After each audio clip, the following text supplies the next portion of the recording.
বাকের মজুমদারকে কেন ভোট দিয়ে নির্বাচিত করা উচিত বলে মনে করেন বাকের?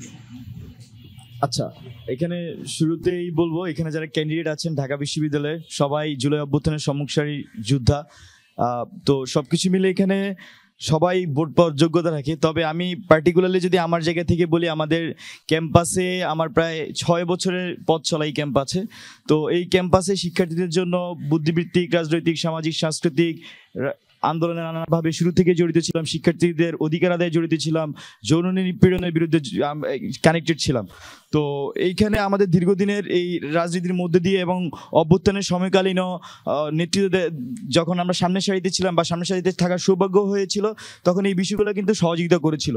তো এইখানে জুলাইয়ের পূর্ববর্তী সময়ে শিক্ষার্থীদের পক্ষে ছাত্রলীগের বিরুদ্ধে, ফ্যাসিবাদের বিরুদ্ধে যে কমিটমেন্ট ছিল, সেই কমিটমেন্ট জুলাইতেও রেখেছিলাম এবং জুলাই পরবর্তী সময়েও সেই কমিটমেন্ট অব্যাহত আছে।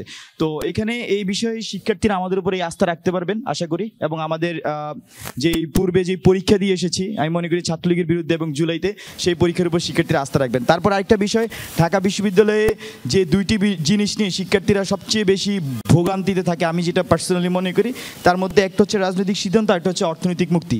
তো রাজনৈতিক সিদ্ধান্তের দিকে আমাদের একটি সাংগঠনিক বলে বা পার্সোনাল বলে একটা পজিশন আছে, বা আমাদের প্যানেলের পজিশন আছে।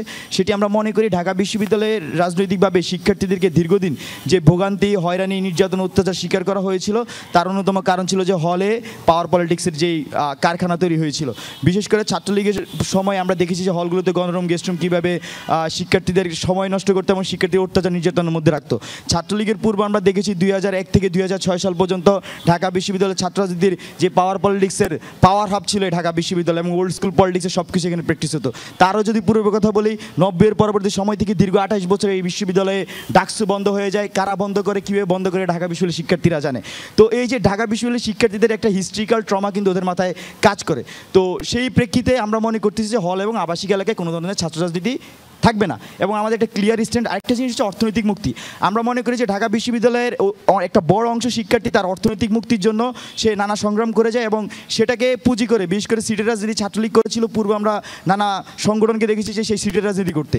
কিন্তু বর্তমান সময়ে এসে এই ধরনের রাজনীতি আমরা কাউকে করতে দিব না। যেমন পাশাপাশি অর্থনৈতিক যে সলভেন্সি, সেটা নিয়ে আমরা কিছু প্রস্তাবনা দিচ্ছি। তার মধ্যে অন্যতম হচ্ছে ঢাকা বিশ্ববিদ্যালয়ের মধ্যে আপনি জানেন যে 2,500 মতো শিক্ষক আছেন। 2,500 শিক্ষকের আন্ডারে যদি আমরা টিচার্স অ্যাসিস্ট্যান্ট প্রতি একজনের সাথে একজন করে দেই, তাইলেও কিন্তু আমি 2,500 টিচার্স অ্যাসিস্ট্যান্ট নিতে পারি। যদি একজন শিক্ষকের সাথে 2 জন টিএ নেওয়া হয়, সেক্ষেত্রে কিন্তু 5,000 টিচার্স অ্যাসিস্ট্যান্ট নিয়োগ দেওয়া যায়। আবার দেখেন যে আমাদের রিসার্চ সেন্টারগুলো আছে, আবার যেসব শিক্ষকগণ হচ্ছে গবেষণা করেন, সেখানে যদি আমরা রিসার্চ অ্যাসিস্ট্যান্ট নিয়োগ দিই তাহলে সেক্ষেত্রে কিন্তু সেখানে আপনি অনেক শিক্ষার্থীর জব ক্রিয়েট করতে পারবেন। তার মানে আপনি একটি স্বাবলম্বী ক্যাম্পাস তৈরি করতে পারবেন, পাশাপাশি আপনি শিক্ষার্থীদেরকে গবেষণামুখী করতে পারবেন। সেই প্রস্তাবগুলো আমরা দিচ্ছি। এবং আমাদের যেই বিজ্ঞান বিষয়ক সম্পাদক এবং ক্যারিয়ার উন্নয়ন বিষয়ক সম্পাদক আছেন, আমাদের বিজ্ঞান বিষয়ক সম্পাদক গুগলের ডিপমাইন্ড প্রজেক্টে কাজ করেছেন। আমাদের যে ক্যারিয়ার উন্নয়ন বিষয়ক সম্পাদক, তিনি আন্তর্জাতিক পুরস্কারপ্রাপ্ত এবং টপ রেটেড ফ্রিল্যান্সার। এবং আমরা তাদেরকে নিয়ে আমরা একটা মডেল করছি, যে মডেলের আন্ডারে প্রায় 10,000 শিক্ষার্থীকে একদম যুগোপযোগী ট্রেনিং দেওয়ানো হবে, যাতে সে মাসিক অন্তত 40 থেকে 50,000 টাকা ইনকাম করতে পারে। তো আমরা মনে করি এই ক্যাম্পাসের শিক্ষার্থীদেরকে যদি অর্থনৈতিক মুক্তি দেওয়া যায়, সেক্ষেত্রে সেই রাজনৈতিক দাসত্ব তাকে কখনোই বাধ্য আর করতে হবে না। তো এই দুইটা আমাদের একদম বড় প্রস্তাবনা আমি মনে করছি। এর বাইরে অবশ্যই আমরা উইমেন একাডেমি, হল, ফুড, হেলথ, কালচার এবং ট্রান্সপোর্ট নিয়ে কাজ করব। আমি যদি একটু আমাদের গবেষণাভিত্তিক বিশ্ববিদ্যালয়ের যে চিন্তা, সেটা নিয়ে বলি। এই যে বটতলা, এই বটতলা থেকে আমার বুদ্ধিভিত্তিক রাজনীতির যাত্রা শুরু হয়। এই বটতলা আমি একটা গুরুবার আড্ডায় যুক্ত ছিলাম। সেখানে আমরা পলিটিক্স, ফিলোসফি, হিস্ট্রি, ইকোনমিক্স, ধর্মতত্ত্ব নিয়ে আলোচনা করতাম। আমরা একটা বোঝাপড়ার মধ্যে দিয়ে প্রায় 3 বছর আমি গিয়েছি। তো সেখানে নানা ধরনের অভিজ্ঞতা হয়েছে। 5টা একাডেমিক প্ল্যাটফর্ম নিয়ে কাজ করেছিলাম আমি। তারপর বুদ্ধিভিত্তিক 3টা প্ল্যাটফর্ম নিয়ে কাজ করেছি। তো এগুলো নানা ধরনের অভিজ্ঞতা হয়েছে। সেখানে আমরা আমাদের অভিজ্ঞতা বা শিক্ষক, গবেষকদের সাথে কথা বলে একটা জিনিস বুঝতে পেরেছি, এই ঢাকা বিশ্ববিদ্যালয় সহ বাংলাদেশে যদি দেখি, একটা বিশ্ববিদ্যালয় ডেডিকেটেডলি এখনো গবেষণাভিত্তিক বিশ্ববিদ্যালয় রূপান্তর হতে পারেনি। কিন্তু শতবর্ষী ঢাকা বিশ্ববিদ্যালয়কে চাইলেই একটি গবেষণাভিত্তিক বিশ্ববিদ্যালয় রূপান্তর করা সম্ভব। সেজন্য অনেক ধরনের চেঞ্জ এখানে আনতে হবে। সেই চেঞ্জগুলো একদম প্রথমটি হচ্ছে আমাদের যে শিক্ষক নিয়োগ প্রক্রিয়া। আপনি দেখবেন যে দীর্ঘদিন আমাদের এখানে শিক্ষক নিয়োগ হচ্ছে যে পলিটিক্যালি নিয়োগ হয়, এবং এই পলিটিক্যাল নিয়োগের কারণে এখানকার সব ধরনের সমস্যাগুলো তারা তৈরি করে শিক্ষক রাজনীতির মধ্যে দিয়ে। আমরা মনে করি যে এখানে যোগ্যোপযোগী এবং স্বচ্ছ শিক্ষক নিয়োগ প্রক্রিয়া প্রয়োজন, এবং যেসব শিক্ষককে নিয়োগ দেওয়া হবে তারা অবশ্যই একাডেমিক্যালি যেমন শার্প হবে, একইভাবে শিক্ষক হিসেবে তাকে শার্প হইতে হবে, শুধু একাডেমিক্যালি শার্প হলে হবে না।